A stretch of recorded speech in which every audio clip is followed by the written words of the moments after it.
Well, it's Saturday, and I'm here recording this in my basement. It's not the luxurious studio you may be used to of my office at church, but it's where we are. Tomorrow we have a chance to worship with our families at home, and I want to encourage you to make the most of this opportunity. We have a banner that hangs up in the youth room that reminds us some Christians worship in church while others worship in prison.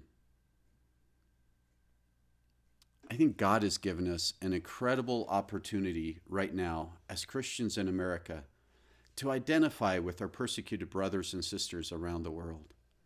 There are millions of Christians around the world who would love nothing else but to be able to get together, even as we will do with our families tomorrow, in a small group, to read a Bible, to pray together, to be able to sing as loud as we can, coming from our heart, even if it doesn't sound good, be able to just joyfully sing. But they can't do it because for them, it would mean imprisonment or it may mean death. We have opportunities to identify in a new way with our brothers and sisters around the world. Many Christians don't get to ever go to a church like Mountain View. And we may be sad today that we don't get to go to church tomorrow. We don't get to sit together, maybe in a Sunday school class, or sit together in a church service. We don't get to see our friends. We don't get to have that special donut that Jean has saved for us. We're just stuck at home with our family, worshiping God. And yet, people around the world would love that opportunity. Pastor Isaac in India was recently driving down the road when a group of assailants pulled in front of his car and drug him out of his car and beat him with rods and chains and then rode over him on their motorcycles, leaving him in the road to die. He didn't die, but he is struggling physically. There are Christians right now in Kenya who are being forced to leave their region simply because people don't want Christians there any longer. In Tajikistan, churches are in trouble because they had the audacity to try to translate the Bible into their own language. And the government said they couldn't do that, and so now they are facing trouble. You know, last Sunday when my family was together and we were worshiping, there was a pounding on my door. It ended up just being Amazon bringing me something that I had ordered. But my mind went to what would it have been like if I had been a Christian in one of these other countries? What would it have been like if I was trying to secretly worship in North Korea or in China or many of these other countries where Christians are persecuted, and I was with my family and I had a Bible and there was a pounding on the door, and it wasn't Amazon, but it was the police, or it was an angry mob who was there to drag me to prison and possibly kill me. We take so much for granted in this country.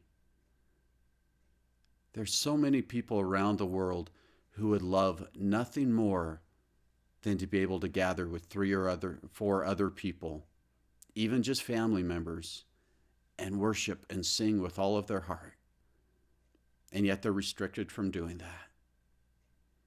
So tomorrow, as you gather for worship with your family, I want to encourage you, instead of feeling sad that you don't get to do normal church, be thankful. Be thankful for the wonderful opportunity God has given to us to identify with persecuted brothers and sisters around the world who get to worship in a way that they tend to worship, in a small gathering in a home, except we won't be fearing the pounding on the door being the police. It'll just be Amazon bringing us something that we needed, most likely something we didn't need. God has been very gracious to us. He is giving us an opportunity to learn what it's like for many Christians around the world. So let's make sure we don't complain our way through this. But let's take this opportunity to identify with others and the way that they worship on a regular basis. I'm reminded of this Bible school in Vietnam, where 100 students or more pack into a room no larger than room B4 in the basement of our church. and spend 8 or 10 hours a day studying the Bible together, simply so they can have the privilege of going out and trying to witness to others, probably meaning they'll end up being persecuted, possibly in prison, possibly killed. God is letting us see a very tiny little glimpse of what it's like to not be able to gather together to worship. Let's learn from this opportunity. Let's make the most of it. And let's remember our brothers and sisters who worship this way regularly. And may our hearts go out to them, and may we spend time praying for those around the world who are not as blessed as we are. It's a reminder, I do love you. Most importantly, God loves you.